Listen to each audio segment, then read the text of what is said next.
Senhor presidente, nobres pares, queridas pessoas aqui presentes, eu não podia deixar de me manifestar nessa situação.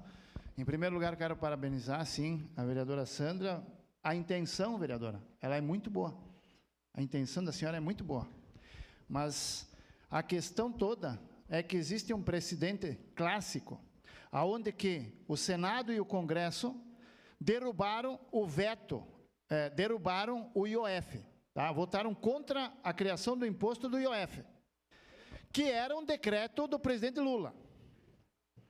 Senado e Congresso derrubaram, derrubaram a votação do IOF. O que o Lula fez? O Lula pegou e foi falar com o Supremo Tribunal Federal. O Supremo Tribunal Federal derrubou a votação do Senado e do Congresso e o IOF está valendo. Então, toda essa discussão aqui é por nada. Porque nós vamos votar, votarei sim, porém se sabe que juridicamente o precedente no Supremo é que o decreto continuará valendo. Essa é a verdade, infelizmente. Obrigado, senhor presidente. Obrigado, vereador.